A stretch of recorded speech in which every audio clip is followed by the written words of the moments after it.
Hello viewers, Buddha part 9 में आपका welcome है। तो आज हम एक नए वृत्तांत पे चर्चा करते हैं। श्रावस्ती के एक अपुत्र श्रेष्ठी के मर जाने के बाद कौशल नरेश ने 7 दिन तक उसके धन को गाड़ियों में ढुलवा कर राजमहल में मंगवाया। इन 7 दिनों तक धन ढुलवाने में वो इस तरह से उलझा कि भगवान के पास एक दिन भी न जा सका। वैसे वह नियम से हर दिन भगवान के दर्शन और सत्संग के लिए आता था। तो व्यूअर्स, जिसमें यही बताया जा रहा है कि श्रावस्ती में एक अपुत्रक श्रेष्ठी, जिसका अर्थ है कि जिसका कोई पुत्र ना हो, अपुत्रक श्रेष्ठी रिच पर्सन, कि जब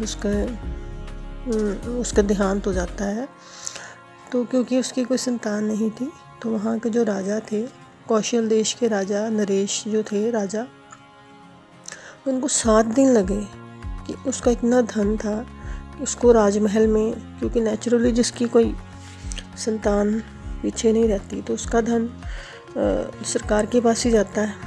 तो उस समय क्योंकि उसकी मृत्यु हुई तो कौशल देश के राजा थे, उनको ही उसका सारा धन मिलना था।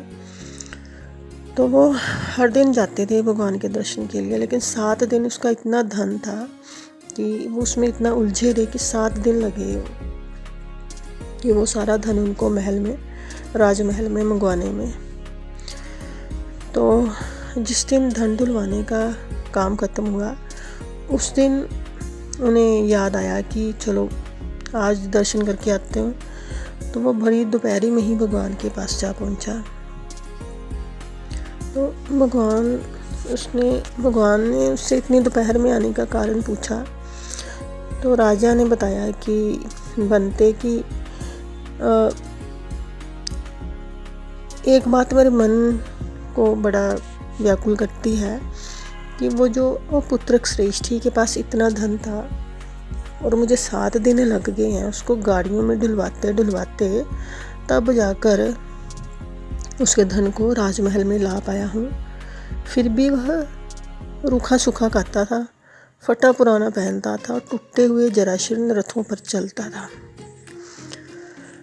तो यही बात है कि कौशल नरेश ने शास्त्र से पूछा है कि इतना उसके पास धन था कि मुझे 7 दिन लगे हैं उसका धन राजमहल में मंगवाने में, लेकिन मेरे मन में ये एक बात आती है कि अगर वो उसके पास इतना धन था तो भी वो इतना फटे पुराने कपड़े क्यों पहनता था और टूटे हुए रथों पे चलता था, रूखा सूखा खाता था। तो ये उसने शास्त्रा से अपना बताया कि ये बात मेरे मन को बहुत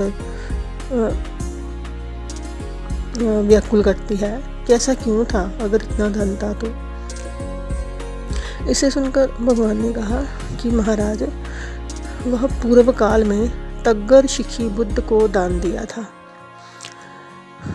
तो भगवान बताते हैं कि पिछले अपने पूर्व जन्मों में उसने एक तग्गर शिखी बुद्ध थे कोई, क्योंकि हर काल में उस काल के बुद्ध पुरुष आते हैं।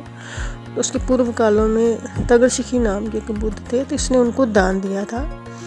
दान तो कुछ बड़ा नहीं दिया था, बड़े दान देने की उसकी क्षमता नहीं थी, दान तो बड़ा शूद्र दिया था, लेकिन शूद्र दान का विराट परिणाम हुआ। उस दान के फलस्वरूप इसे इतनी धन संपत्ति इस जीवन में मिली।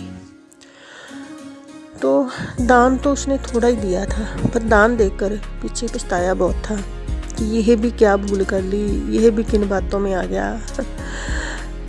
तो उस पछतावे के कारण इसका मन खाने पीने में नहीं लगता था, वही पछतावा पीछा कर रहा था। उस पछतावे के कारण रुपया हाथ से छोड़ने की उसकी क्षमता ही विलीन हो गई थी। दान देना तो दूर, अपने उपयोग के लिए भी धन को व्यय करने की उसकी क्षमता खो गई थी। उस दान को देने से 2 परिणाम हुए थे। एक परिणाम हुआ था कि दिया तो बहुत उसके उत्तर में मिला, और देखिए पछताया बहुत, तो उसका जीवन अत्यंत कृपणता से भर गया। इतना कि खुद भी खा नहीं सकता था, कपड़े नहीं पहन सकता था, महाकंजूस हो गया पछतावे के कारण। इसने संपत्ति के लिए ही अपने भाई के मरने पर उसके इकलौते बेटे को भी जंगल में ले जाकर मार डाला था, जिसके फलस्वरूप उसे स्वयं संतान पैदा नहीं हुई। उसके बांझ रह जाने का यही एक मूल कारण था।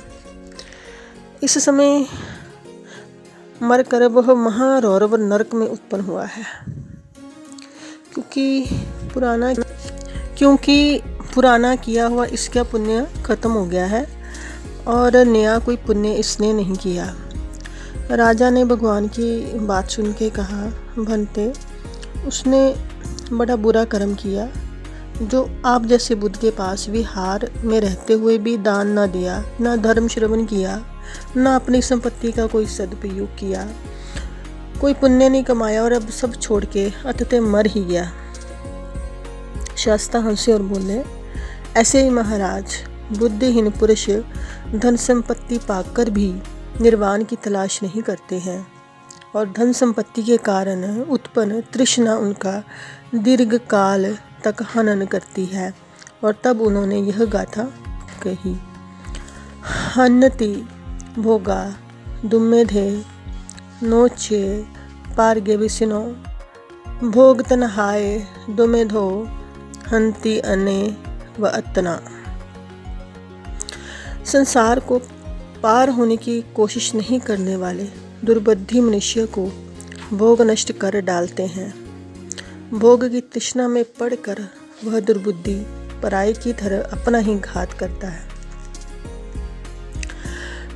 तो व्यूअर्स, जैसे कि देखा ही है हमने कि किस तरह से इन्होंने पिछले जन्म में, ये जो श्रेष्ठी थे, इन्होंने पिछले जन्म में कोई दान पुण्य करा था, तो उसके फलस्वरूप इन्होंने इस जन्म में इनको बहुत अच्छा जीवन मिला, पर पछताए थे तो स्वभाव में कृपणता आ गई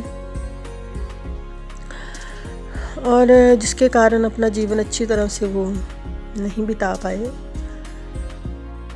और धन के लालच में अपने सगे भाई के पुत्र की भी हत्या की। तो इस कारण भी सारी उम्र संतान नहीं हुई इनके और कोई पुत्र नहीं था इनका। तो सारी संपत्ति फिर राजकोष में ही जानी थी। तो क्या लाभ हुआ इनका, मतलब ये जीवन इन्होंने अपना व्यर्थ कर दिया, कोई लाभ हुआ इनको? जिस धन संपत्ति का इतना इनको लालच था, किसी काम भी नहीं आई इनके, न खुद के न किसी और के। तो अपने जीवन का गलत दुरुपयोग किया इन्होंने और जो थोड़ा सा पुण्य था वो खत्म हो गया और अब आगे नरक में गए हैं। तो व्यूअर्स, थैंक्स फॉर वॉचिंग।